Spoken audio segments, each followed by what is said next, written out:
Sorry video late आ रहा है। और वीडियो लेट इसलिए आ रहा है क्योंकि आज के वीडियो में बहुत ज़्यादा एडिटिंग था, ठीक है। तो मैं उसी की वजह से थोड़ा उसी में लग गया एंड सॉरी, ठीक है। चलो वीडियो स्टार्ट करते हैं, लेकिन वीडियो स्टार्ट करने से पहले मैं आप लोगों को कुछ बता देना चाहता हूँ। प्लीज़ एक हेल्प कर देना, ठीक है। आप लोग पिन कमेंट में जाना, वहाँ एक नॉवल का नाम लिखा होगा, ठीक है।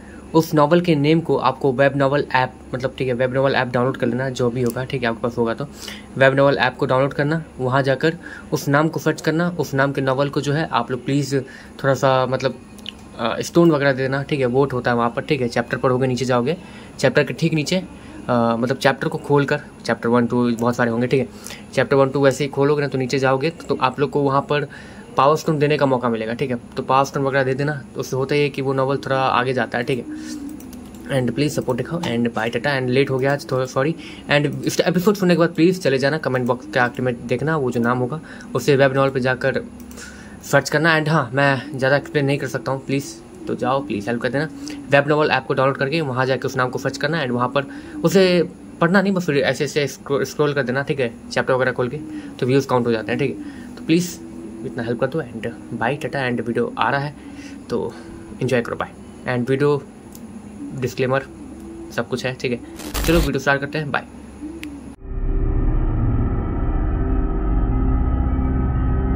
देखते देखते वीर की सरोवीर के टांगों को पकड़ के सीधे उससे घुमाकर दूर फेंक देती है। वीर तेजी से दूर जाकर गिरता है और जल्द से जल्द अपने टांगों पे खड़ा होता है। वीर की पूरी बॉडी वो धीरे धीरे लाल होते जा रही थी, क्योंकि उसके बॉडी के अंदर वो फिल्टर्ड मैजिक सोल था, जो कि उसकी पूरी बॉडी को बहुत ज़्यादा गर्म करे जा रहा था, जिसके कारण वीर को बहुत ज़्यादा गर्मी लग रही थी। वीर अपने आईसी स्किन का इस्तेमाल तो कर रहा था, लेकिन उसका फ़ायदा भी अब ज़्यादा दिख नहीं रहा था। वीर की आईसी स्किन जो उसके पूरी बॉडी को ठंडा रखती थी, वो खुद ही गर्म हो गई थी, जिसकी वजह से वीर जब अपने आईसी स्किन का इस्तेमाल करता है तो उसकी वजह से वीर की बॉडी और भी ज़्यादा तेज़ी से गर्म होने लगती है। एक तरीके से वीर जिस भी स्किल का इस्तेमाल करता है उसके लिए उसके ब्लड फ्लो का कंटिन्यूसली और ठीक से बहना जरूरी है, लेकिन वीर का ब्लड वो खुद ही बहुत ज़्यादा गर्म हो चुका है। इसलिए वीर उसका ब्लड जैसे ही फ्लो होता है उसके स्किल्स को रन करने के लिए, ताकि उससे आराम मिल सके, उसकी पूरी बॉडी और भी ज़्यादा गर्म होने लगती है, क्योंकि उसका ब्लड भी बहुत ज़्यादा गर्म हो चुका था। और तो और उसके आईसी स्किन के लिए जो उसका ब्लड फ्लो उसके आईसी स्किन को रन करना चाहिए था, वो उसका बिल्कुल उल्टा कर रहा था। ठंड के बदले और भी ज़्यादा गर्मी वीर को लगने लगती है। वीर जल्द से जल्द अपने आईसी स्किन को डीएक्टिवेट करता है और सामने उस शैडो को आते हुए देखने लगता है। तुम आखिर मुझसे चाहते क्या हो? वीर उस शैडो से कहता, शादी मत करो उससे, तुम आरोही को धोखा दे रहे हो।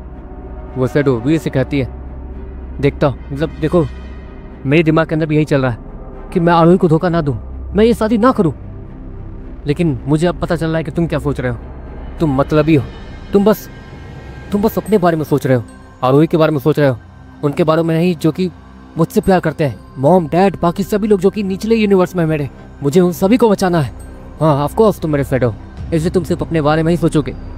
आरोही से मैं बहुत ज़्यादा प्यार करता हूँ, इसलिए तुम उसके बारे में सोच भी रहे हो, वरना तुम भी मेरे तरफ मतलबी होते जैसे मैं पहले था। वीर इतना कहता है और उस शैडो को देखने लगता है। तो ठीक है, मतलब ही सही, मैं बस चाहता हूँ कि तुम उस चुड़ैल से शादी ना करो, और अगर तुमसे शादी नहीं करोगे तो मैं यहाँ हारने के लिए तैयार हूँ। लेकिन अगर मैं यहाँ हारता हूँ और अगर तुम उससे शादी करके दोबारा यहाँ आते हो तो, इतना कहने के बाद वो शैडो वीर का चेहरा देखता। मैं झूठ नहीं कहूँगा, तुम मेरे दिमाग से जुड़े हुए हो ना, मुझे जो चीज़ें हासिल करनी है उसके लिए मुझे उस चुड़ैल से शादी करनी ही होगी। वीर उस शैडो से कहता और अगले पल वो शैडो अपनी जगह से गायब होती है और वीर वो भी अपनी जगह से गायब हो जाता है, जिसके बाद एक जोरदार धमाका सुनाई देता है, जिसकी वजह से वो पूरी रेवोल्यूशन क्यूब बाहर से पूरी तरीके से हिलने लगती है और बहुत ज़्यादा वाइब्रेट करने लगती है।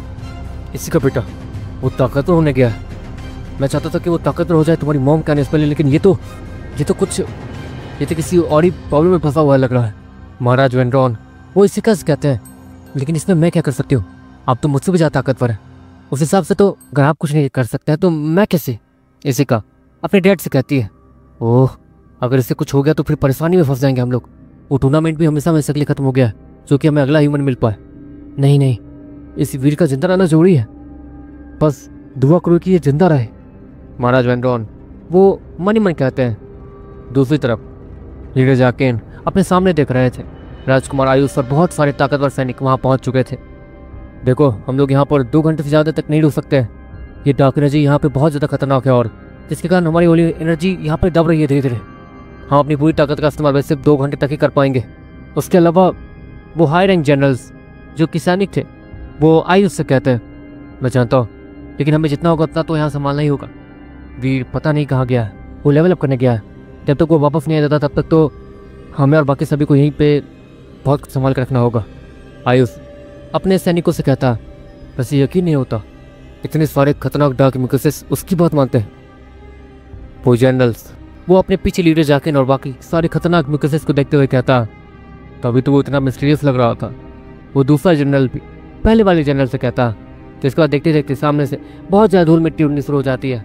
ऑफकोर्स वहाँ से काफ़ी सारे म्यूकसेस दौड़ते हुए आ रहे थे और उन सभी के बीच में जो धम धम की आवाज़ आ रही थी वो सच में बहुत ज़्यादा डरावनी थी। देखते देखते उन लोगों के कान के पर्दों को फाड़ देनी जैसी आवाज़ वहाँ पर गूंज जाती है और वहाँ पर उन सभी को लाल आंखों वाला बड़ा सा भैंसा दिखता जो कि किसी बुलडोजर से भी ज़्यादा बड़ा था और सच में बहुत ज़्यादा खतरनाक और बड़ा था। लीडर गैम्ब्लोन वहाँ सामने आके खड़ा हो जाता है और उसके सामने एक म्यूकर जो कि अपने हाथों से सब कुछ कंट्रोल कर सकता था वो धीरे धीरे आगे आता है। मेरा नाम है पेंथियस जनरल, मैं लीडर गैम्ब्लोन का सहायकार और पूरे डार्क रिवर सिटी का जनरल हूँ। वहाँ पर सभी लोग मेरी ही बात मानते हैं लीडर गैम्ब्लोन के बाद। तो मैं पहले तुम लोग से बात करना चाहता हूँ, वरना अगर तुम लोग बात नहीं करना चाहते हो तो पहले बता दो। हमारे पास इतना समय नहीं है बकवास करने के लिए, क्योंकि बातचीत तो सब कमज़ोर लोग करते हैं। हम यहाँ पर ये जगह हथियाने आए और तो और साथ में कुछ और चीज़ें भी चाहिए हमें। वैसे इससे पहले कि जनरल पेंथियस और भी कुछ कहता, चुपाओ, बकवास बंद करो अपनी। वो सामने खड़ा जनरल उस पेंथियस से कहता, अच्छा तो तुम लोग भी यही हो, मैंने से होली सिटी के सैनिक, नॉर्मल सैनिक, इतनी सी ताकत पे उड़ने वाले। वो पेंथियस उन सैनिकों का मजाक उड़ाते हुए कहता और वो सैनिक वो लोग थोड़े गुस्से में दिखने लगते हैं। अच्छा हम कमजोर हैं, तो तुम्हारे पास कौन सी ताकत है जिसके दम पे तुम उड़ रहे हो? हाँ जरा दिखाओ तो अपनी ताकत। जनरल मतलब हाई रैंक जनरल वो पेंथियस से कहता। अगले पल पेंथियस अपने हाथों को ऊपर करता और देखते देखते वो डार्क सिटी का महल उसका टॉप वो हिलने लगता है। अगले पल उस डार्क सिटी के ऊपर का पूरा हिस्सा उखाड़ दिया जाता है और वो आसमान में उड़ते हुए सीधे लीडर जाकिन और बाकी सभी की तरफ बढ़ने लगता है। लीडर जाकिन और बाकी सभी लोग उस बड़े से महल के टुकड़े को अपने तरफ आते हुए देखते हुए लेकिन अपनी जगह से मूव नहीं करते। अगले पल वो हाई रैंक जनरल वो सीधे अपने भाले को घुमाकर उस बड़े से महल के टुकड़े की तरफ फेंक देता है और वो भाला और वो महल का टुकड़ा जैसे टकराते हैं वैसे ही वो पूरा सा महल का टुकड़ा वो धूल में बदल जाता है और सीधे नीचे मिट्टी के टुकड़ों की तरह नीचे आके गिरता है। बस इतनी सी ताकत, चीज़ों को उड़ाना ये तो नॉर्मल चीज़ें हैं, ऐसी चीज़ें तो मिस्ट्री पैलेस में एकदम नॉर्मल है। बकवास, बोरिंग। वो सिपाही वो जनरल उस पेंथियस से कहता, अच्छा ऐसी बात है, ठीक है, लगता है अब लड़ाई होना ही है तो हो ही जाए। इतना कहने के बाद वो पेंथियस अपने हाथों से इशारा करता है और देखते देखते उसके पीछे जितने भी म्यूकस थे जो कि ऑलमोस्ट मगरमच्छ जैसे दिख रहे थे और बहुत सारे सिपाही टाइप म्यूकस भी थे जो कि खतरनाक चमकते हुए पंजे और खतरनाक हथियारों के साथ आगे बढ़ रहे थे, वो सभी बहुत ज़्यादा तेजी के साथ आगे की तरफ हमला करते हैं। तो फिर तब लीडर जाकिन के सामने में जितने भी म्यूकस खड़े थे जो कि ताकतवर हो चुके थे वो सभी भी तेजी से आगे बढ़ते हैं। देखते देखते उन सभी के बैक साइड एक अजीब से ड्रैगन जैसे दिखने वाले पंख आ जाते हैं, ड्रैगन के जैसे दिखने वाले पंख आ जाते हैं और देखते देखते वो लोग आसमान में उड़ना शुरू कर देते हैं। लगता है मैं उन दरवाजों से बहुत कुछ हासिल हुआ है। हाँ देख कर तो ऐसा लगता है, लेकिन अब ये सब हमारा हो जाएगा और हमारे सेना के पास भी ऐसी ही ताकत होगी। पेंथियस खुद में ही बड़बड़ाते हुए कहता। दूसरी तरफ सभी लोग तेजी से लड़े जा रहे थे, आसमान के लोग आसमानों से और आसमान से ही काफी सारे लोग तीर भाले और बहुत सारे हथियार नीचे बरसा रहे थे। राजकुमार आयुष ध्यान रखिएगा, सिर्फ 2 घंटे। वो दोनों जनरल्स आयुष को याद दिलाते हुए कहते हैं। ऑफकोर्स यहाँ पर उन लोगों का कुछ प्लान था जिसे उन लोगों को सक्सेसफुल करना था, वरना उनका सब कुछ बर्बाद हो जाएगा। जिसके बाद देखते देखते राजकुमार आयुष वो तेजी से आगे बढ़ता है, उसके हाथों के दोनों हथियार वो थोड़े टेढ़े होते हैं और राजकुमार आयुष गोल गोल घूमते हुए किसी कटर की तरह उस सारे म्यूकस को छीलते हुए आगे बढ़ने लगता ताकि वो लीडर गैम्ब्लोन तक पहुंच सके। लेकिन लीडर गैम्ब्लोन वो अब भी नॉर्मल बैठा हुआ था और कुछ बोल नहीं रहा था। अजीब बात है, ये इतना रिलैक्स क्यों है, राजकुमार आयुष मन मन सोचते हैं। दूसरी तरफ राजकुमार आयुष के अगल बगल वो दोनों जनरल्स आ जाते हैं और तेजी से अपने भालों से सारे म्यूकस को हमला करके राजकुमार आयुष से थोड़ा साइड करने लगते हैं ताकि राजकुमार आयुष तेजी से आगे बढ़ सके और उस म्यूकस तक पहुंच सके। देखते देखते राजकुमार आयुष उस लीडर गैम्ब्लोन तक पहुंच जाते हैं। लेकिन लीडर गैम्ब्लोन वो बस अपने सर को थोड़ा सा नीचे करता है और एक लंबी सांस लेता है, जिससे राजकुमार आयुष सीधे उड़ते हुए उसके नाक की तरफ जाने लगता है और राजकुमार आयुष उसके नाक के अंदर ना चला जाए, इसलिए वो दोनों जनरल्स वो आयुष को पकड़ के पीछे खींचने लगते हैं। लेकिन वो दोनों भी राजकुमार आयुष के साथ तेजी से उस लीडर गैम्ब्लोन की तरफ ही बढ़ने लगते हैं। ये तो ताकतवर है, ये तो बस हमें फूंक कर ही अपने पास। इतना कहने के बाद वो दोनों ही जनरल्स अपने चमकते हुए भाले को सीधे उस लीडर गैम्ब्लोन के नाक की तरफ फेंकते हैं। वो भाला तेजी से उड़ते हुए लीडर गैम्ब्लोन के नाक के पास जाता है और टुकड़ों में बट जाता है। जिसके बाद लीडर गैम्ब्लोन वो फिर से नॉर्मली अपनी जगह बैठ जाता है और उन सभी को देखने लगता है, वो भी एक अजीब से स्माइल के साथ। दूसरी तरफ लीडर गैम्ब्लोन ने जो फूंक कर उन तीनों को तेजी से आगे फेंका था, राजकुमार आयुष और वो दोनों जनरल्स वो तेजी से पीछे जाते हुए काफी सारे म्यूकस से टकराते हैं और सीधा जमीन को खोदते हुए सीधे जमीन के नीचे कहीं गायब हो जाते हैं। वो इतनी ज्यादा गहराई में जा चुके थे, बाहर से बहुत ज्यादा धम धम की आवाज आ रही थी। दूसरी तरफ काफी सारे कमजोर लोग जैसे ऋतिका और बहुत सारे कमजोर लोग वो सभी तीसरे नंबर दरवाजे में बैठे हुए थे, क्योंकि वहाँ पर सब कुछ नॉर्मल था और वो जगह फ्लेडोन प्लैनेट से कनेक्टेड नहीं थी। ऋतिका वो डीमन गॉड से दूरी थी, लेकिन वो डीमन गॉड को लगातार देखे जा रही थी, क्योंकि अपनी आंखें बंद करके वहाँ की होली एनर्जी को फूंक रहा था जिसे वीर ने वहाँ पे छोड़ा था। वो उससे होली एनर्जी को अपने बॉडी के अंदर संभालने की कोशिश कर रहा था, ताकि वो उस होली एनर्जी का ताकत अपने अंदर फूंक सके और एक तरीके से उससे सहने लायक बन सके।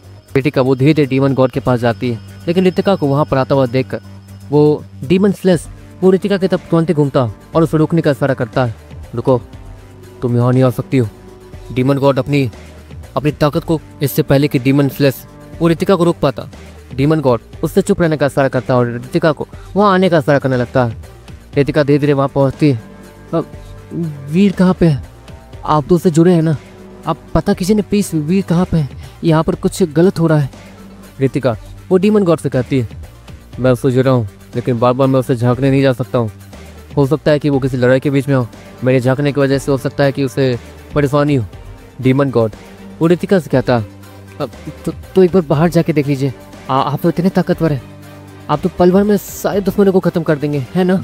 ऋतिका फिर से डीमन गॉड से कहती है, मैं जरूर उन्हें पल भर में खत्म कर सकता हूँ, लेकिन अभी बहुत सारे ऐसे लोग हैं जो कि पल भर में मुझे भी खत्म कर सकते हैं। इसे जब तक मुझे मेरी ताकत वापस नहीं मिल जाती तब तक मैं कुछ नहीं कर सकता हूँ।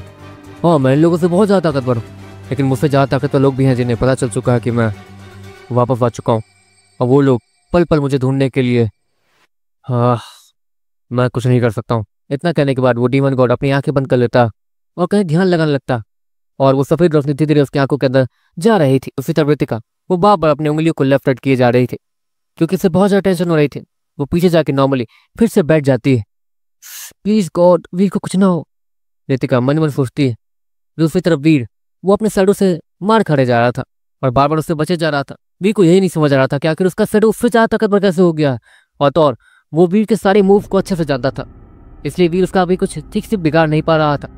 पहले तुम उस ऋतिका कितने ज़्यादा करीब चले गए, मैंने कुछ नहीं कहा क्योंकि तुम उसके साथ कोई भी बात आगे नहीं बढ़ा रहे थे, लेकिन इससे को उससे तो तुम नफरत करते थे, तो उससे शादी के लिए कैसे तैयार हो गए? इसलिए ना क्योंकि वो सुंदर है, और सुंदर लड़कियां तो तुम्हें पसंद है ही। रूही से भी सही तुमने शादी की थी क्योंकि वो सुंदर थी। अगर वो काली गलोटी होती तो क्या तुम उससे शादी करते? नहीं, तुम्हारे अंदर उसके लिए कोई भी प्यार नहीं रहता अगर वो सुंदर नहीं होती तो।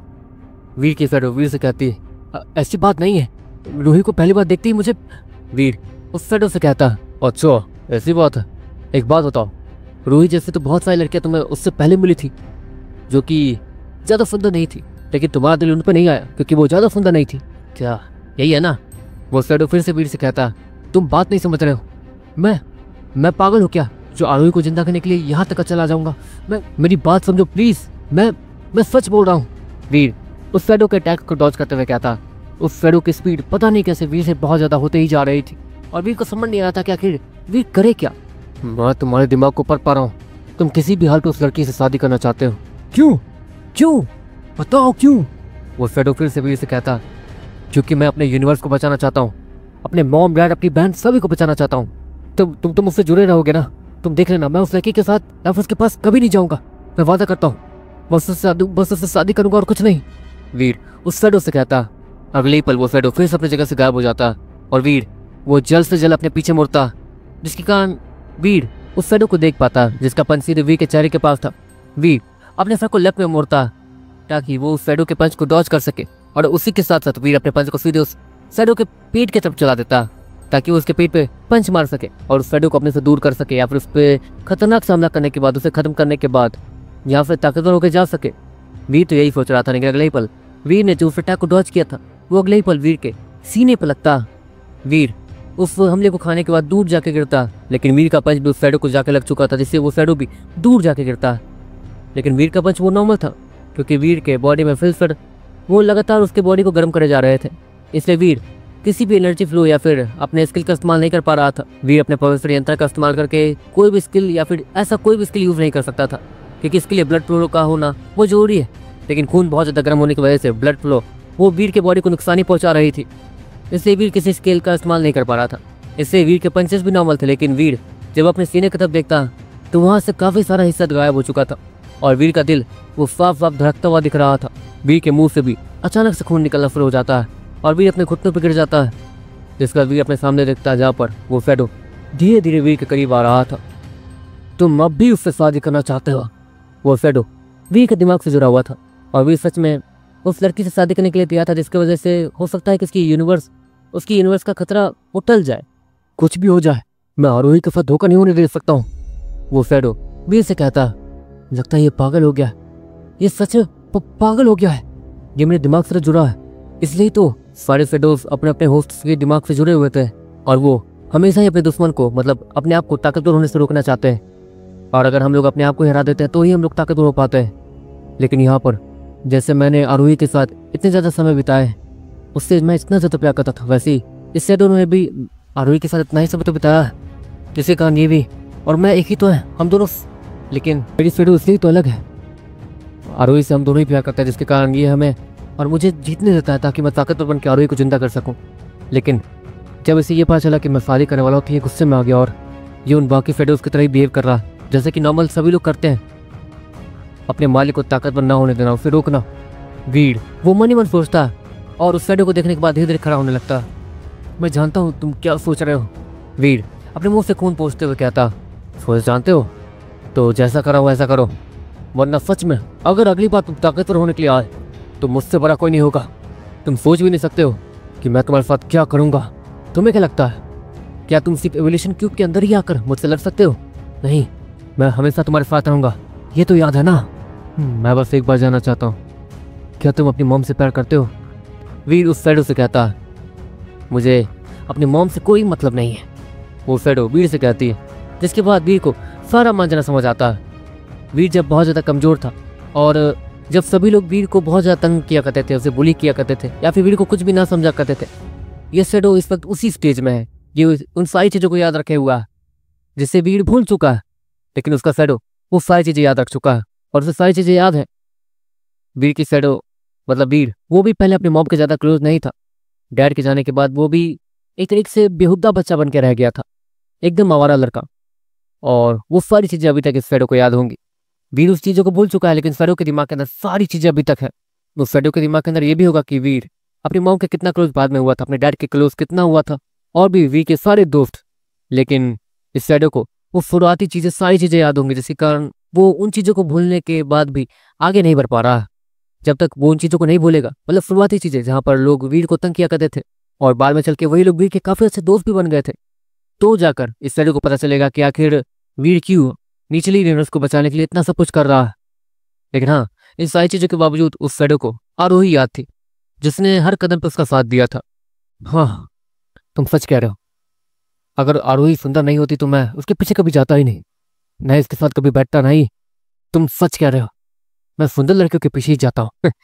कितनी बकवास है लेकिन ये चीज़। लेकिन बाद में मैं आरोही से बहुत ज़्यादा प्यार करने लगा था, तुम भी जानते हो हम दोनों एक दूसरे से कितना प्यार करते थे, और आज मैं यहाँ पर सिर्फ उसी की वजह से हूँ। मुझे क्या जरूरत थी, मैं तो अब भी अपने यूनिवर्स में रहकर चैन से सारी चीज़ें एंजॉय कर सकता था। तुम्हें क्या लगता है आरोही से ज़्यादा सुंदर लड़कियाँ नहीं है दुनिया में? हाँ, मैं इतना ताकतवर हूँ कि पूरी दुनिया की लड़कियों से शादी कर सकता हूँ, लेकिन मुझे कोई नहीं कुछ कहेगा। लेकिन फिर भी मैं आरोही को जिंदा करने के लिए यहाँ आया ना, वीर उस शैडो से कहता। और वो शैडो वो कुछ सोचना शुरू कर देता, जैसे कि वो वीर की बात पे कुछ गौर कर रहा हो। अगले ही पल वीर की आंखों से लाल रोशनी निकलती है और देखते देखते वीर के बॉडी से उसकी गॉड बॉडी अलग हो जाती है। वीर की डीमन गॉड बॉडी उसके बॉडी से अलग होने के बाद वो वीर को देखती है और उसके सर को पकड़ लेती है और जोर लगाकर दबाने लगती है, जिसके कारण अब वीर के शैडो का सर वो फटने वाला था। वीर, बस एक बात याद रखना, अगर तुम अगली बार आए और अगर तुमने शादी की होगी तो मुझसे बुरा कोई नहीं होगा, तुम कभी आगे ताकतवर। इससे पहले कि वो शैडो अपनी बात पूरी कर पाता, उसके सर को फोड़ दिया जाता है और वो शैडो रोशनी में बदल के वीर के बॉडी का एंटर कर जाता।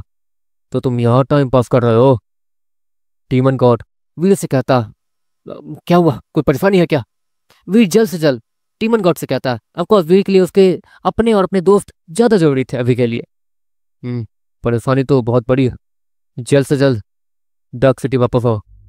डीमन गॉड इतना कहता और अगले ही पल वीर की गॉड बॉडी इसके कंट्रोल में आ जाती है और उसके बॉडी के अंदर एंटर कर जाती है। देखते देखते वो एवोल्यूशन क्यूब धम की आवाज के साथ नीचे गिर जाती है और उसके अंदर से थोड़ी सी लाल रोशनी निकलने के बाद नॉर्मल हो जाती है। जिसके बाद देखते देखते वीर धीरे धीरे नॉर्मल आता है, जहाँ पर वीर की हालत बहुत ज़्यादा खराब थी, लेकिन इवॉल्व करने की वजह से वो पूरी तरीके से हील कर चुका था। उसके कपड़े ऑलमोस्ट 70% फट ही गए थे, इसलिए वो अपने कपड़े जैसे तैसे अपने बॉडी कवर बांध के ही आया था। वीर बाहर आने के बाद जल्द से जल्द एक अच्छे कपड़े पहनता है और वो कपड़े इसिका ने ही वीर को ला के दिए थे। जिसके बाद देखते ही देखते वीर पीछे मौजूद पोर्टल में जाने लगता है, जहाँ पर हालत बहुत ज़्यादा बुरी लग रही थी। तुम कहो तो मैं और डैड साथ चलें? इसिका वो वीर से कहती है। कोई बात नहीं, मैं संभाल लूंगा। वीर इतना कहने के बाद उस पोर्टल में एंटर कर जाता है। दूसरी तरफ इसिका उस स्पेस डोर की उस तरफ देख सकती थी कि वहाँ पर हालत कितनी ज़्यादा खराब है। वहाँ पर काफ़ी सारी चीज़ें हो रही थी, वहाँ पर सिर्फ खून ही खून और लड़ाई ही लड़ाई हो रही थी। मतलब वीर किसी जंग में जा रहा है, जहाँ तक इसिका को पता चल पा रहा था। अगर इससे कुछ हुआ तो फिर से फंस जाऊंगी मैं। इतना कहने के बाद इसिका भी उस तरफ जाने का प्लान करने लगती है। बेटा रुको, कहाँ जा रही हो? उसने तुम्हें मना किया है कि तुम्हें नहीं जाना है तो फिर? महाराज वेंड्रॉन वो इसिका से कहते हैं, पिताजी अगर इससे कुछ हुआ तो मैं फिर से परेशानी फंस जाऊंगी और कुछ समय बाद मॉम भी तो आने वाली है। इसिका अपने डैड से कहती है, मतलब तुम्हें अपनी मॉम की चिंता है? ठीक है, ऐसे तुम्हारे साथ मैं भी चलता, लेकिन मुझे अपनी बेटी पे पूरा भरोसा है, तुम सब कुछ संभाल लोगी। इतना कहने के बाद महाराज वेंड्रॉन वो इसिका के सर को सहलाते हैं और इसिका उस स्पेस डोर में एंटर कर जाती है और तेजी से आगे बढ़ने लगती है। दूसरी तरफ का सीन हमें दिखाया जाता है, जहाँ पर इस वक्त पेंटियस के चारों बगल वो दोनों जनरल्स तेजी से गोल गोल घूमते हुए उसके टांगों पर हमला कर रहे थे और पेंटियस के हाथों के सामने आने से बच रहे थे ताकि वो उन्हें कंट्रोल ना कर सके। क्या हुआ, इतने स्लो हो? वो दोनों जनरल्स इतना कहते हैं और तेजी से कूदकर उस पेंटियस के सर के ऊपर चढ़ जाते हैं। पेंटियस मुड़ता है और अपने गले की तरफ अपने हाथों को घुमाता है, लेकिन अगले ही पल एक भाला सीधे आकर पेंटियस के शोल्डर में घुस जाता है। सीनियर ये आखिरी वाला है। इतना कहने के बाद वो जनरल पीछे कूद जाता है ताकि वो पेंटियस उसके साथ कुछ कर ना पाए। अगले पल वो आखिरी भाला वो निकालता है, वो सीनियर निकालता है उसके शोल्डर पर सीधे घुमाकर उसके सर की तरफ मोड़ देता है, जिसकी वजह से उस पेंटियस का शोल्डर का अच्छा खासा हिस्सा उसके बॉडी से ही अलग हो जाता है। ये तो अब तुम सभी नहीं बचोगे। इतना कहने के बाद वो पेंटियस अपने हाथों को घुमाता है और तेजी से उनके सीना की तरफ मोड़ देता है, जिसकी वजह से काफी सारे म्यूकस जो कि लीडर जागन के टीम में थे वो सभी आसमान में उड़ना शुरू कर देते हैं। वो धीरे धीरे आसमान में उड़ते हैं, उनके पंख भी आते हैं ताकि वो लोग बच सके, लेकिन कुछ फायदा नहीं हो रहा था। वो लोग तेजी से आके जमीन से टकराते हैं और देखते देखते वो वहीं खत्म हो जाते हैं और देखते देखते 50% सेना उनकी ऐसे ही खत्म हो जाती है। जिसके बाद वो दोनों जनरल्स अब कुछ सोचने लगते हैं, हमारे पास ज़्यादा समय नहीं बचा है, इसे तुरंत ही खत्म करना होगा वरना ये तो। वेनिस सिटी के वो दोनों जनरल्स इतना कहते हैं, अब तेजी से आगे बढ़ते हैं, हमें अच्छा प्लान बनाना होगा ताकि हम इसे एक बार में खत्म कर सके, वरना तब तक तो ये। सीनियर इतना कहता है, तेजी से आगे जंप कर जाता है। तो पेंटियस उन दोनों को अपनी तरफ आते हुए देखता है तेजी से, जिसके बाद वो अपने दोनों हाथों को ऊपर करता है और उन दोनों जनरल्स को पकड़ लेता है। इतनी आसानी से पकड़े गए? पेंटियस हंसते हुए उन दोनों जनरल से कहता, हम इतने बड़े बेवकूफ़ नहीं है, तुमसे हम करीब 1.5 घंटे से लड़ रहे हैं, जिसके बाद भी तुम हमें नहीं पकड़ पाए थे, तो अब कैसे पकड़ लिया? सोचने दो, ये हमारा प्लान था। वो जनरल जैसे ही कहता है, अगले ही पल पीछे से किसी कटर के चलने की आवाज़ आती है और देखते देखते पेंटियस वो पीछे से छील के रह जाता है और पेंटियस को बीच से चीरते हुए सीधे राजकुमार आयुष बाहर आता है। जिसके बाद सभी लोग जो पेंटियस के कंट्रोल में थे और वो दोनों जनरल्स भी वो बीच हवा से नीचे गिर जाते हैं। अगर आप थोड़ी देर और कर देते तब तो ये हमारी चित्रे उड़ा देता अपनी उंगलियों का इस्तेमाल करके। वो दोनों जनरल्स आयुष से कहते हैं, घबराई रही, मैं हूँ ना। राजकुमार आयुष इतना कहता है, जिसके बाद राजकुमार आयुष अपनी हालत और उन जनरल्स की हालत देखता जो कि सच में थोड़ी ख़राब हो चुकी थी। हम सब ज़्यादा तक यहाँ नहीं टिक पाएंगे। और तो और वो गैम्बलोन अभी जिंदा है। इतना कहने के बाद आयुष गैम्बलोन की तरफ देखता है। गैम्बलोन को कोई फर्क नहीं पड़ रहा था कि उसके इतने खास म्यूकस को किसी ने मार दिया। उस नॉर्मली शांति से वहाँ बैठा हुआ था। दूसरी तरफ लीडर जाके उस सेना की तरफ बढ़ते हैं और अपने चमकते हुए हाथ और डार्क एलिमेंट वाले हाथ का इस्तेमाल करते हैं। जिसके बाद देखते देखते उनके एक हाथ से काफ़ी सारे काले रंग के तीर और एक हाथ से बहुत सारे सफ़ेद रंग के तीर निकलते हैं। अब तेज़ी से उन म्यूकस की तरफ बढ़ जाते हैं। उन तीरों की संख्या कम से कम हज़ारों में थी। देखते देखते वो सारे म्यूकस के आर पार निकलने लगते हैं और तेज़ी से म्यूकस की तरफ बढ़ते हुए उनका खात्मा करने लगते हैं। लीडर जाकर अपनी जगह से कूदते हैं और सीधे अपने होली पंच के साथ सीधे उस लीडर गैम्बलोन की तरफ बढ़ने लगते हैं। लेकिन वो लीडर गैम्बलोन वो बस एक फूंक मारता है, लेकिन वो ये देख के हैरान हो जाता है कि उसके फूंक से उस लीडर जाकिन को कोई फर्क नहीं पड़ा है। अगले ही पल लीडर जाकिन के सामने सफ़ेद रंग की रोशनी चमकती है, जो कि उस ताकत और हवा वाले फोर्स को जो कि लीडर गैम्बलोन के मुंह से निकली थी उससे रोक देती है। अगले ही पल लीडर जाकिन वो लीडर गैम्बलोन के सर के पास पहुंच जाता है और वहाँ पंच मारने वाला होता है। लेकिन अगले ही पल लीडर गैम्बलोन वो अपनी जगह से खड़ा होता है और एक लंबी दहाड़ लगाता है और उसकी वो आवाज़ सुनने के बाद सभी के कानों से खून निकलने लगता है। और लीडर जाकिन जो उसके इतने करीब थे वो जैसे तैसे अपने आप को संभालते हैं।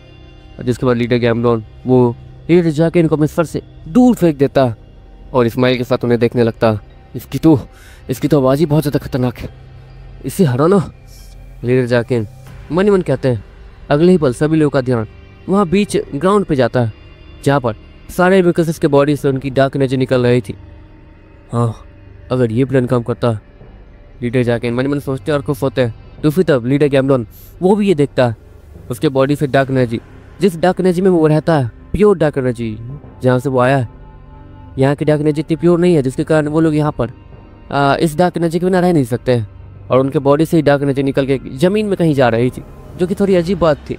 ये आखिर चल क्या रहा? मेरे सैनिक वो सब तो कमज़ोर पड़ते जाएंगे, कमज़ोर पड़ रहे हैं। मेरा तो इससे कोई फ़र्क पड़ने नहीं वाला, क्योंकि मुझे ताकतवर बनने के लिए बस इंसान का खून चाहिए। लेकिन मेरे सैनिक और मेरे लोग, वो लीडर गैम्बलोन मन में सोचता है, क्या फ़र्क पड़ता, मैं तो हूँ ना। लीडर गैम्बलोन इतना कहने के बाद फिर से स्माइल के साथ अपने जगह पर बैठ जाता है। देखते देखते वो काली एनर्जी ज़मीन के नीचे जाते रहती है। अगले ही पल ज़मीन में एक बड़ा सा धमाका होता है और वहाँ से एक काली रोशनी तेज़ी से आसमान में जाती है और सारे डार्क एनर्जी को अपने अंदर समाने लगती है। लीडर गैम्बलोन भी ये सब देख के बहुत ज़्यादा हैरान होता है। अगले ही पल लीडर गैम्बलोन के सर के पर दो लोग दिखने लगते हैं, जो कि अपने हमले से लीडर गैम्बलोन को चौंकाने में कामयाब हो गए थे। पता नहीं क्यों लीडर गैम्बलोन के दिल में बहुत ज़्यादा धक धक हो रहा था। उसका दिल रुक ही नहीं रहा था, वो तेज़ी से धक धक कर रहा था, जिसकी वजह से वो थोड़ा डरने लगा था। लेकिन जो भी ये कर रहा है वो मुझसे तो कमज़ोरी है। इतना कहने के बाद वो लीडर गैम्बलोन फिर से चिल्लाने के लिए अपने मुंह को खोलता है। लेकिन वो जैसे ही अपने मुंह को खोलता है, अगले ही पल नीचे मौजूद लोग तेज़ी से बहुत सारी काली मिट्टी उठाकर उसके मुंह में फेंक देते हैं, जिसकी वजह से उसके गले में मिट्टी फंसने की वजह से वो आवाज़ नहीं निकाल पाता। ये सब होने के बाद लीडर गैम्बलोन थोड़ा सा बेकाबू हो जाता है और खड़ा होने लगता है, ताकि वो अपने गले को साफ कर सके और फिर से वही आवाज़ निकाल सके, जिससे इन लोग की इतनी ज़्यादा हालत ख़राब होती है।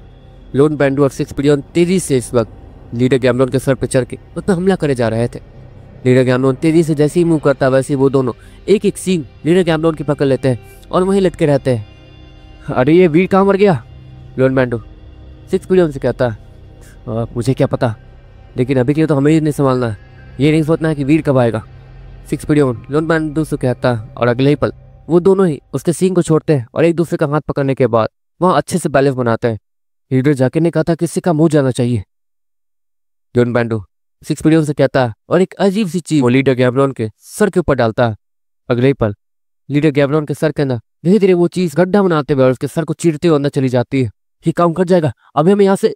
ऐसे पहले कि वो दोनों ये कह पाते, लीडर गैम्बलोन अपने गले को साफ कर चुका था और देखते देखते फिर से लंबी दहाड़ लगा देता है, जिसकी वजह से फिर से उन सभी के कान में बहुत ज़्यादा महसूस होने लगता है। सिक्स पिडियन और लोन बैंडो वो दोनों लीडर गैम्बलोन के बहुत ज़्यादा करीब थे, जिसके कारण उन लोग अगर अपने कान बंद भी कर ले तो उन लोगों को कोई फर्क पड़ नहीं रहा था।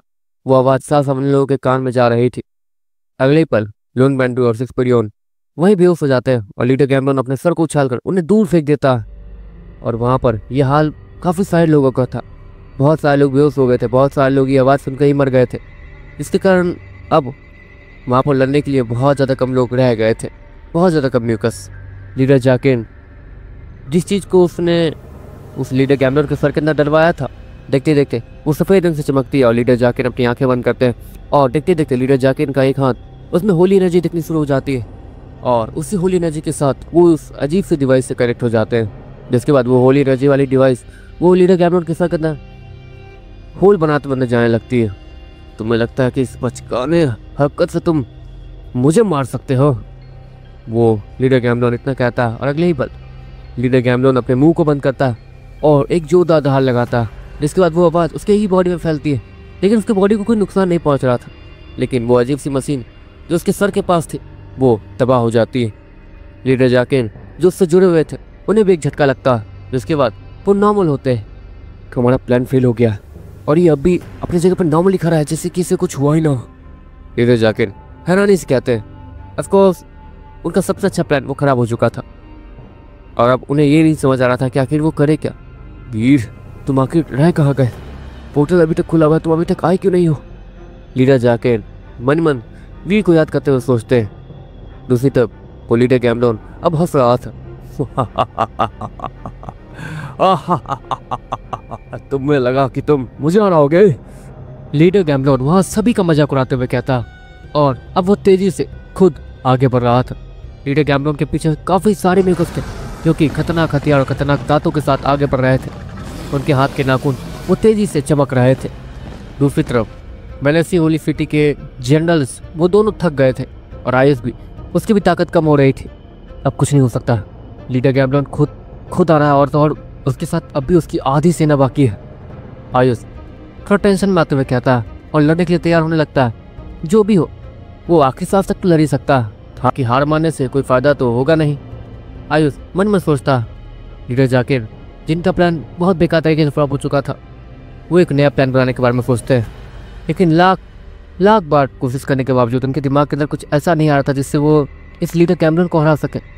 वहाँ पर इलेक्ट्रॉन वो धीरे धीरे अपनी ताकत बढ़ा था, लेकिन ताकत बढ़ाने के बावजूद वो एम्बर गॉड लेवल पर ही पहुँच पा रहा था और एम्बर गॉड लेवल पर रहने के बाद वो ज़्यादा कुछ बिगाड़ नहीं सकता था लीडर गैम्बलर का। लीडर गैम्बलर के बॉडी से इलेक्ट्रॉन ने सारी डार्क एनर्जी खींच ली थी, यहाँ तक कि उसकी सेना उससे भी डार्क एनर्जी खींच ली गई थी, लेकिन फिर भी उन लोगों के पास इतनी ताकत थी कि वो लोग आगे बढ़कर सभी को ख़त्म कर सकते हैं। इलेक्ट्रॉन जितने हो सके उतने बेकस को मारना शुरू कर देता है। ऑफकोर्स वो लीडर गैम्बलर से नहीं लड़ सकता, लेकिन उनके सेना में जो लोग हैं उन्हें इलेक्ट्रॉन ने ऑलरेडी कमज़ोर कर दिया था, इसलिए वो उन्हें मारने में लग जाता है।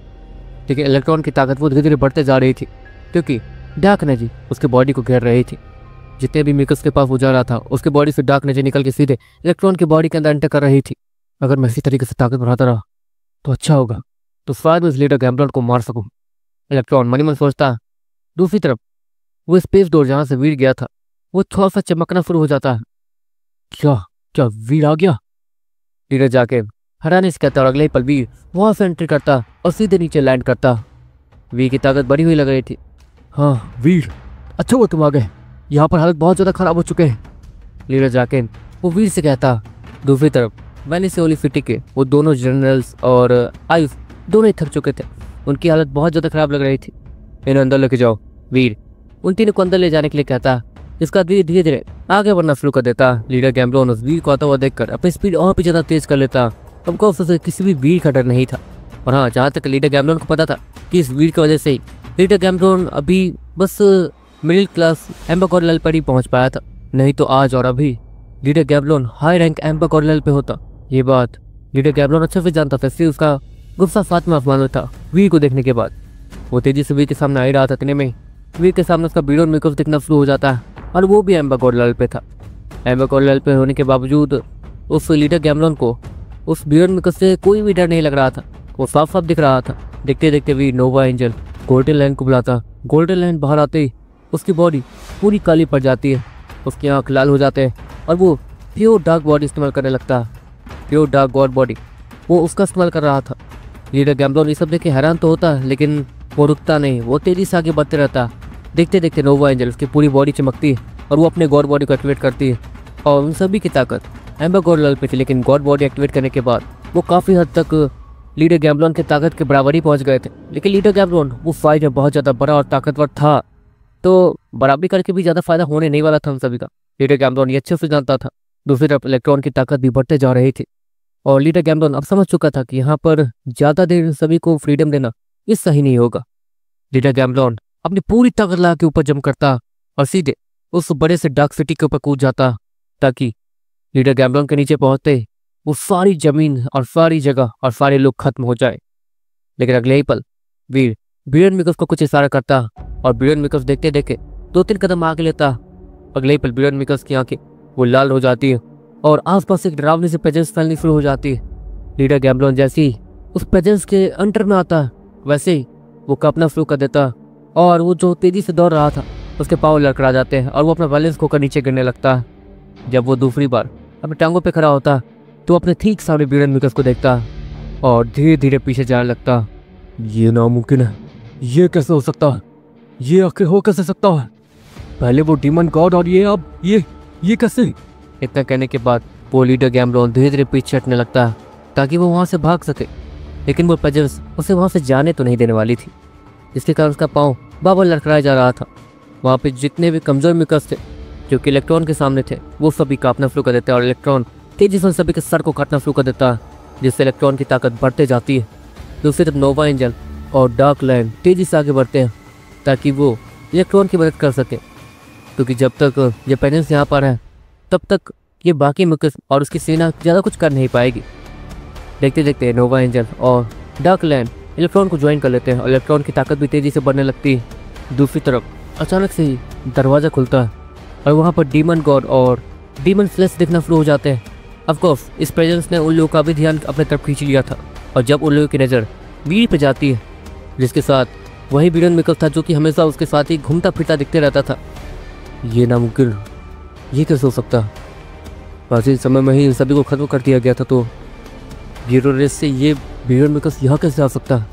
डीमन गॉड थोड़ा सा हैरान होते हुए कहता, वही तो मुझे भी नहीं पता, जो भी है इस लड़के के पास ही है, इसी से पूछेंगे बाद में। डीमन फ्लैश भी डीमन गॉड से कहता, जिसके बाद देखते देखते वीर बिरन मिकस को ऑर्डर देता। लेकिन वीर के बिरन मिकस को ऑर्डर देने से पहले वीर के ठीक बगल से एक सफ़ेद लाइट तेजी से आगे बढ़ती है। वो सफ़ेद लाइट और कोई नहीं बल्कि इसिका थी। वो तेजी से आगे बढ़ती है और कमाल की ताकत के साथ लीडर गैम्बलॉन के सर पर हमला करती है, जिससे लीडर गैम्बलॉन के सर के 2 टुकड़े हो जाते हैं। वीर जल्दी से अपने बिरन मिकस को ऑर्डर देता है अपने प्रेजेंस को नॉर्मल करने के लिए, जिसके बाद वीर ये देखता है कि वो लीडर गैम्बलॉन अब भी हिल रहा है। बहुत ज़्यादा जिद्दी है, इतनी आसानी से नहीं मरेगा, लेकिन फ़ायदा भी तो मेरा ही है। इतना कहने के बाद वीर बिरन मिकस को ऑर्डर देता है और वो तेज़ी से आगे बढ़कर उस लीडर गैम्बलॉन के बचे हुए हिस्सों पर तेज़ी से हमला करना शुरू कर देता है, जिसके बाद देखते देखते लीडर गैम्बलॉन जो तड़प रहा था वो तड़पना बंद कर देता। एम्बो गॉड लेवल गैम्बुल डिफीटेड, आपको इसकी मैजिक सोल हासिल हुई है। वीर के स्क्रीन के ऊपर ये शब्द दिखते हैं, जिसके बाद वीर वो स्माइल के साथ अभी के लिए अपने स्क्रीन को अपने दिमाग के अंदर डाल देता है और सामने देखने लगता है, क्योंकि इसिका उसी के पास आ रही थी। बस यही प्रॉब्लम थी, है ना इसिका? वीर से कहती है, हाँ प्रॉब्लम खत्म हो गई, तो उसे थैंक यू हमारी मदद करने के लिए। वीर इसिका से कहता, अच्छा ठीक है। इसिका इतना कहती है और बिरन मिकस को देखने लगती है। बिरन मिकस वो वीर के मैजिकल सोल माइंड में तुरंत ही चला जाता है, क्योंकि आपको वीर इसका को ज़्यादा कुछ एक्सप्लेन नहीं करने वाला था। इसिका भी ये देखती है कि वीर उससे कुछ कहना नहीं चाहता, इसलिए इसिका भी वहाँ से स्पेस डोर के थ्रू वापस चली जाती है। वीर ने जब उससे कहा कि वीर सब कुछ संभाल लेगा और जिस तरीके की पावर और जिस तरीके का ऑरा उस पोर्टल के उस तरफ से इसिका के पास गया था, उस हिसाब से इसिका को लगा नहीं था कि वीर सब कुछ संभाल पाएगा। दूसरी तरफ इसिका जाते हुए अचानक से डीमन गॉड को देखती है और वो पलट कर उसकी तरफ जाने लगती है। और ये लड़की पागल है क्या? इसे पता नहीं वो, हाँ कैसे पता होगा, वो तो उसे इंसान समझ रही होगी। वीर मन में सोचता और जल्द से जल्द वहाँ पहुँच जाता है। तुम यहाँ पर क्या कर रहे हो? इसिका डीमन गॉड से कहती है और सभी लोग डीमन गॉड को देखने लगते हैं कि इसिका के डीमन गॉड को पहचानती कैसे? मैं यहीं पे हूँ अभी कुछ समय के लिए। वो डीमन गॉड इसिका से हैरानी से कहता, ऑफकोर्स डीमन गॉड को भी नहीं लगा था कि इसिका उसे जानती होगी।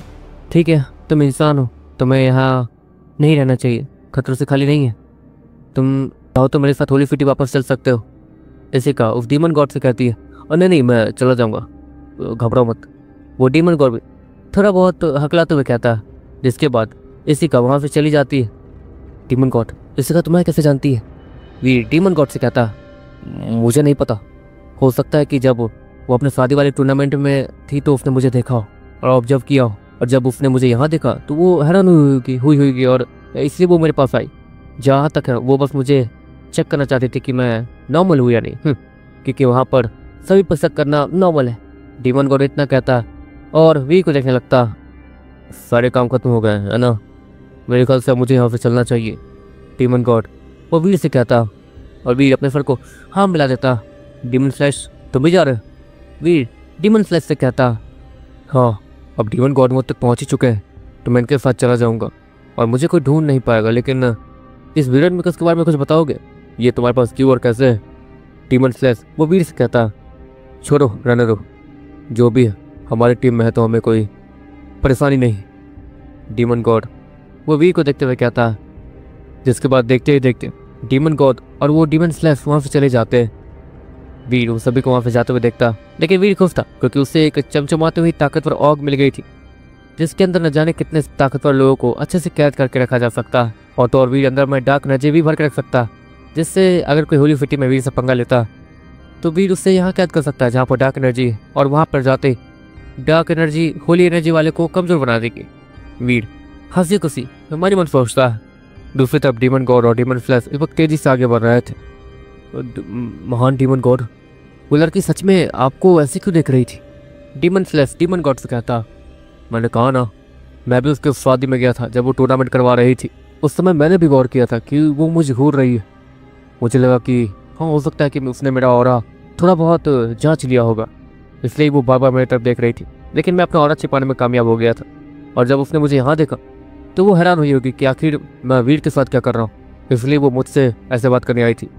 डीमन गॉड को जो सही लगता है वो उस डीमन स्लैश को बता देता है, और वो दोनों ही अपने सर को हाँ मिलाते हैं। जिसके बाद तुम्हें मिलाकर करीब 4 डीमन जनरल्स मिल चुके हैं।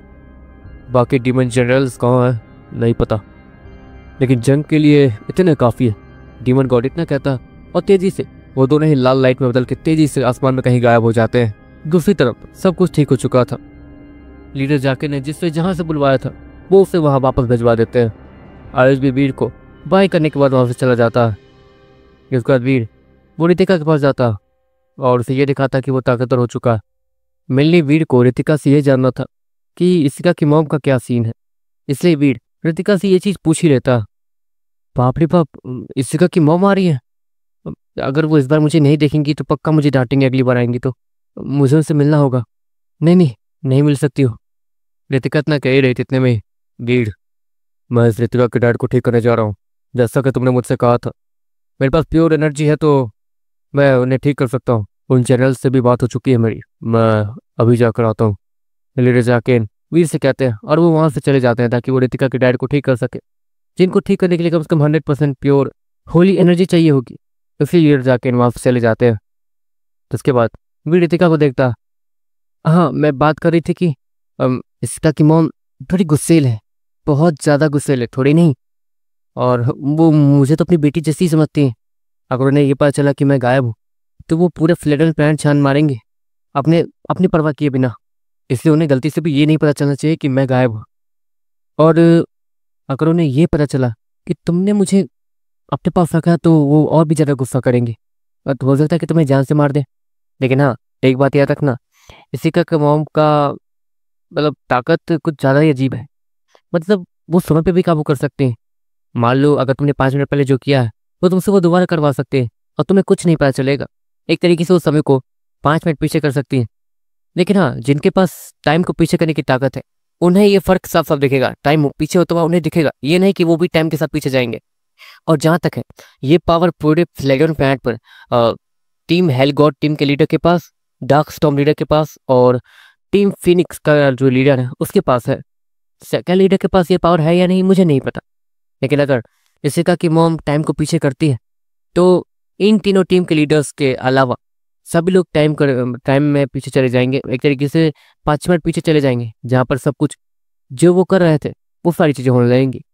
लेकिन उन तीनों लीडर्स को कुछ भी पता नहीं चलेगा, मतलब पता तो चलेगा लेकिन उन्हें टाइम पीछे खुद जाता हुआ दिखेगा, समझे? और उन पे उस टाइम को पीछे करने का कोई असर नहीं होगा। एक तरीके से रितिका जैसे तैसे वीर को समझाती है।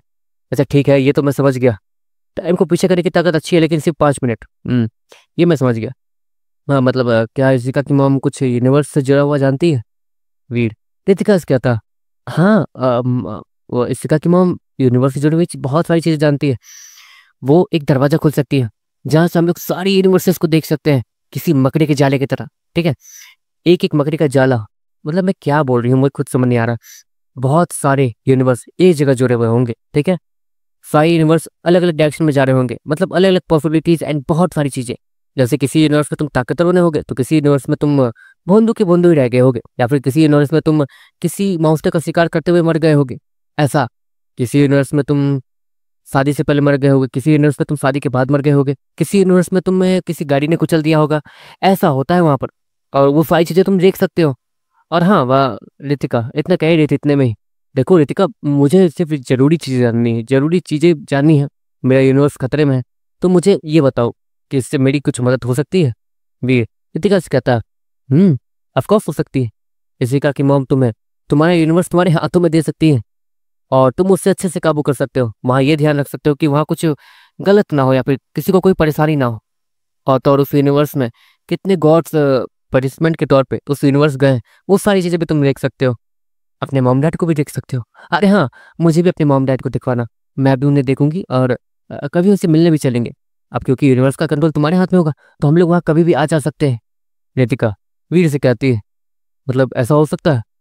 वीर भी फिर से रितिका से कहता, हाँ हो सकता है, लेकिन इशिका की मॉम को मनाना इतना आसान नहीं है।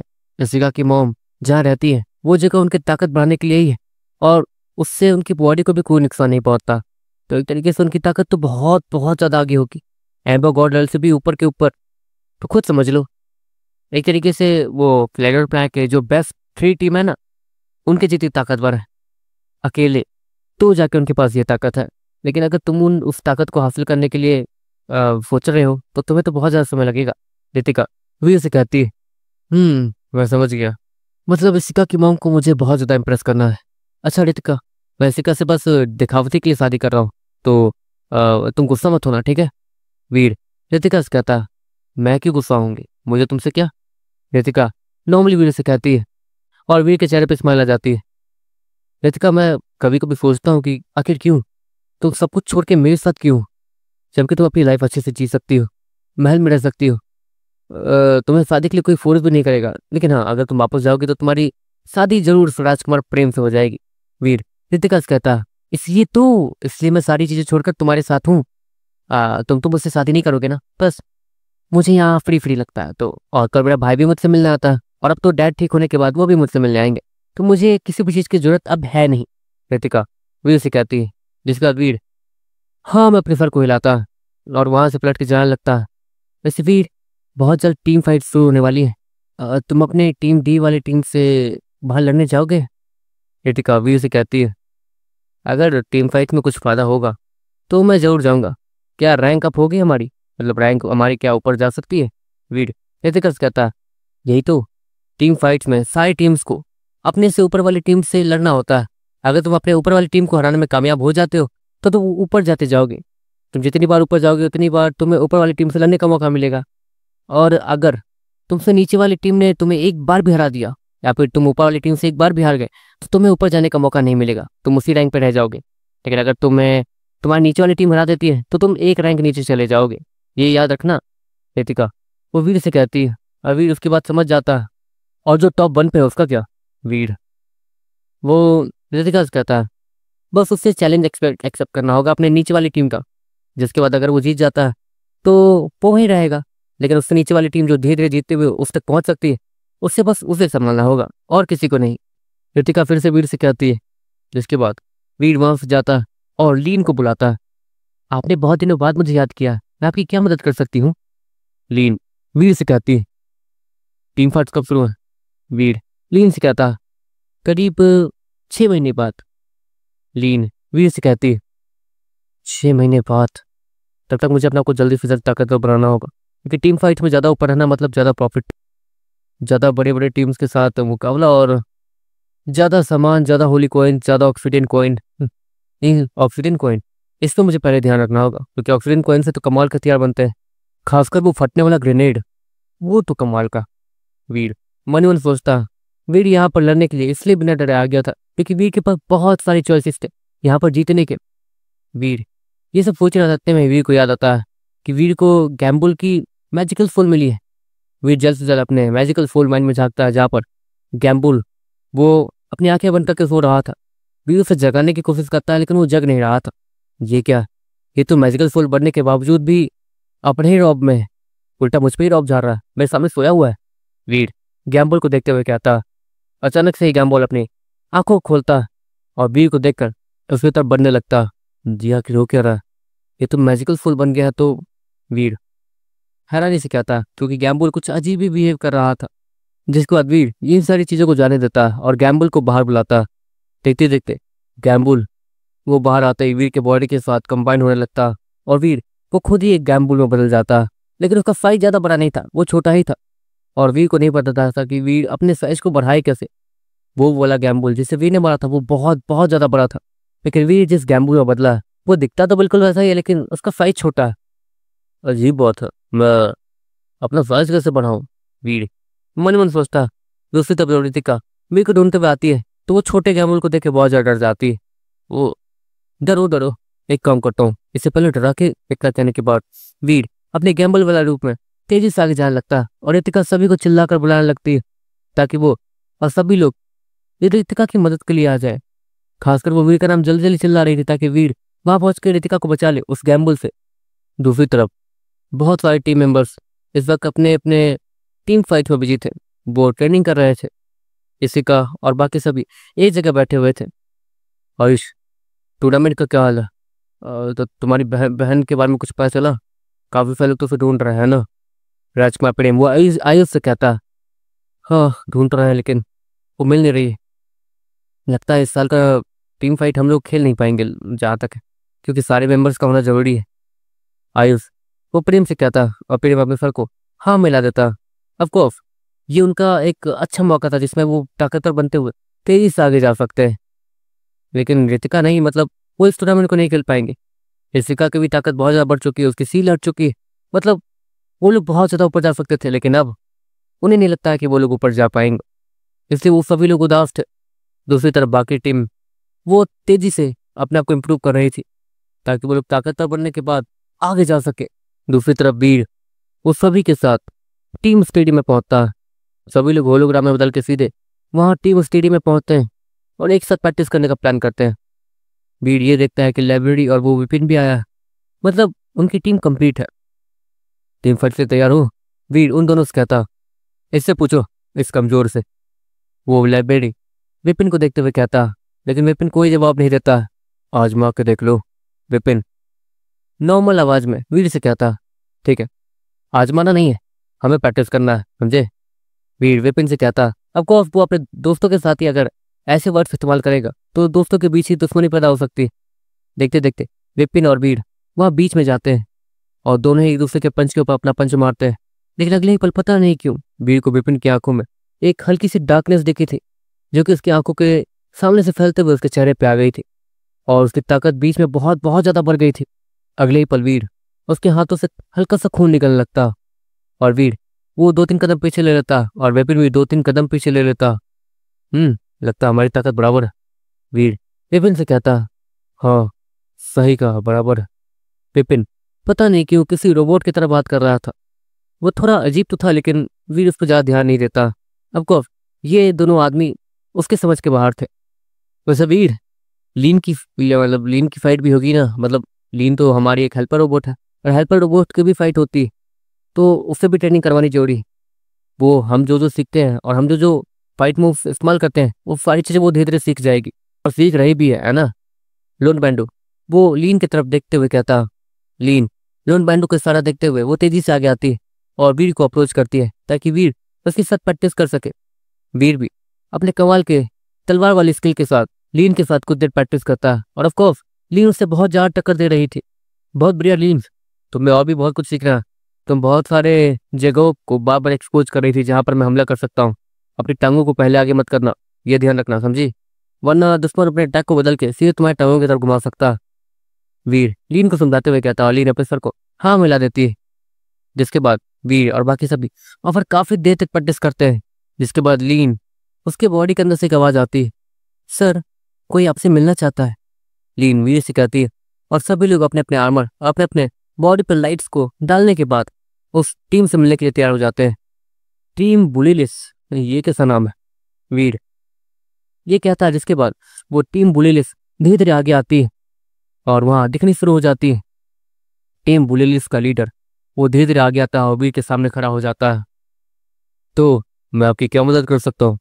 वीर उस टीम बुलिलिस के लीडर को देखते हुए कहता है, यकीन नहीं होता मैं उसके सामने खड़ा हूँ जिसके पास डीमन गॉड बॉडी। क्या बात है? टीम बुलिलिस का लीडर वो वीर से कहता है, अगर तुम मुझसे ये कहने आओ तो तुम जा सकते हो।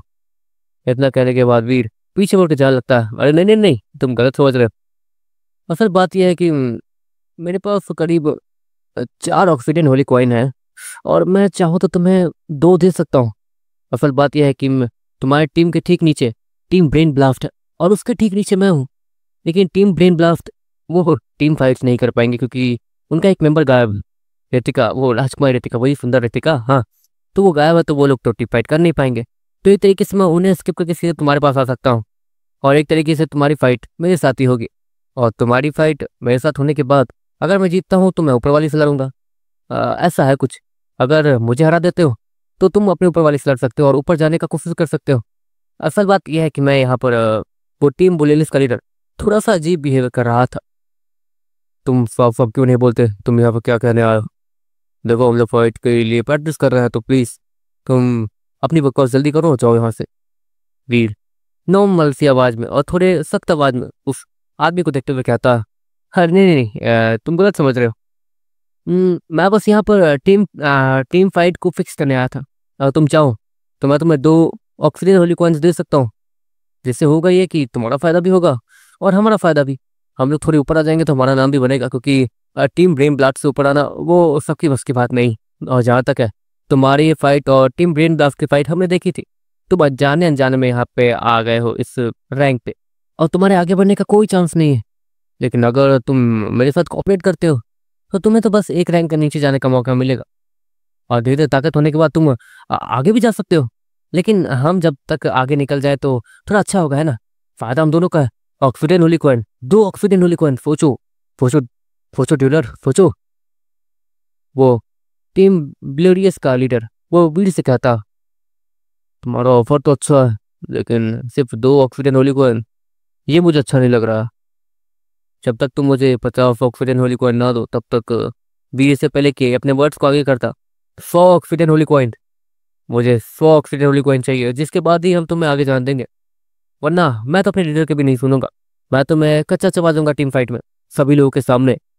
विपिन अचानक से खड़ा होते हुए कहता और वीर उसकी बात को काटता नहीं। ऑफकोर्स अगर वो 50 नहीं 100 नहीं तो थोड़े बहुत होली कॉइन देने के लिए भी तैयार हो ही रहा तो वीर उस पर भी मान सकता। ऑफकोर्स वीर को ऑक्सीजन होली कॉइन की जरूरत है। उससे वीर ऑक्सीजन ग्रेनेड बनाकर या फिर ऑक्सीजन वाले हथियार बनाकर अपने दोस्त में बांट सकता, जिससे उसके दोस्त हमेशा सेफ रहेंगे। लेकिन लग नहीं रहा था कि इस टीम बुलिडियस लीडर के पास ज़्यादा ऑक्सीजन होली कॉइन है। ये सिर्फ 2 ऑक्सीजन होली कॉइन उन्हें ऑफर कर रहा था। देखो सिर्फ कैसे बताऊं, मेरे पास सिर्फ 20 ऑक्सीजन होली कॉइन है। प्लीज़ तुम अगर नहीं, इतना नहीं, छोड़ो, शायद हम लोग ये डील नहीं कर सकते, तो बहुत ज़्यादा मांग कर रहे हो। तो इतना कहने के बाद वो टीम बुलिडियस का लीडर वहाँ से जाने लगता। ठीक है कोई बात नहीं, अगर टीम फाइट फिक्स नहीं हो पा रही है तो तुम्हें हरा देंगे। इतना कहने के बाद वो बुलिडियस का लीडर इतना कहता और वहां से चला जाता और बाकी सभी लोग उसे जाते हुए देखते रहते हैं। हमें हराएंगे, इन्हें लग रहा है कि हमारी ताकत तब तक वहीं पर है। विपिन पीछे से हल्का सा हंसते हुए कहता। जिसके बाद देखते देखते वीर और बाकी सभी उस ट्रेनिंग ग्राउंड से निकल आते हैं और अपने सामने के उस बड़े से डार्क सिटी को देखते हैं, जो कि ऑफकोर्स लीडर गैम्ब्लॉन का था। इलेक्ट्रॉन वहां पर अपनी ताकत बढ़ा रहा था और अब वो high rank amber gold level हासिल करने वाला था उस जगह के ऊपर। ऑफकोर्स वहां पर इतनी ताकतवर डार्क एनर्जी थी। वीर मुझे थोड़ी सी डार्क एनर्जी और चाहिए ताकि मैं high rank amber gold level हासिल कर सकूं, लेकिन मुझे और भी ज़्यादा गहराई में जाना होगा। जहाँ तक मैंने सुना है कि उस गहराई में तो ज़्यादा ताकतवर भी होकर रहते हैं। मुझे टक्कर दे सकते हैं वो लोग, इसलिए मैं चाहता हूँ कि वह अकेला ना जाओ, तुम भी मेरे साथ चलो। इलेक्ट्रॉन वो वीर से कहता, यकीन नहीं होता कि तुम वही इलेक्ट्रॉन हो जो कि मुझे इतनी आसानी से हरा चुका था। वीर इस्माइल के साथ कहता, मैं ताकतवर हूँ, बेवकूफ़ नहीं और घमंडी भी नहीं कि मैं उतनी ज़्यादा ताकतवर जगह पे अकेला घूमता हुआ चले जाऊँ। और हाँ, तुम्हें मैं इसलिए ले जा रहा हूँ क्योंकि जब मैं अपनी ताकत बढ़ा रहा हूँगा तो उस समय मैं कहीं भी ध्यान नहीं दे सकता हूँ, सिर्फ अपनी ताकत बढ़ाने पर ही ध्यान दे सकता हूँ, इसलिए मैं तुम्हें ले जा रहा हूँ अपना सिपाही बना के, समझे। वो इलेक्ट्रॉन वो वीर से कहता, लेकिन मैं तुम्हारा सिपाही नहीं बनना चाहता। वीर इतना कहता और इलेक्ट्रॉन के साथ जाने के में आना खाने करने लगता। ठीक है तो टीम फाइट हारना, मैं भी देखता हूँ कैसे जीतो टीम फाइट। इलेक्ट्रॉन इतना कहता और अकेले ही उस जंगल में जाने लगता। अगर इलेक्ट्रॉन को कुछ हुआ और एक भी टीम मेंबर उस टीम फाइट में नहीं आया तो टीम फाइट वो लोग कर नहीं पाएंगे। ये इलेक्ट्रॉन भी जानता था और वीर भी। वीर इस्माइल के साथ इलेक्ट्रॉन के साथ उस अंधेरे भरे जंगल में निकल जाता। वीर रुको, और तुम दोनों वहां जा तो रहे हो, लेकिन उस जगह पर लीडर गैम्बलोन भी आज तक नहीं गया। वो जगह यहाँ से काफ़ी दूर है, लेकिन तुम लोग वहाँ पर आसानी से 1.5 महीनों में पहुँच ही जाओगे अपनी पूरी ताकत लगा के। वहाँ पर हो सकता है कि तुम्हें कोई डार्क सिटी भी मिले। अगर तुम्हें कोई डार्क सिटी वहाँ दिखती है तो प्लीज़ वहाँ पर इंटरफेयर वगैरह मत करना, क्योंकि वो तुम दोनों को इंसान या फिर व्हीकल वगैरह समझ सकते हैं। तो लीडर जाके वो वीर को समझाते हुए कहते हैं और वीर और इलेक्ट्रॉन वो वहाँ से हाँ मैं अपने सर हिलाते हुए चले जाते हैं।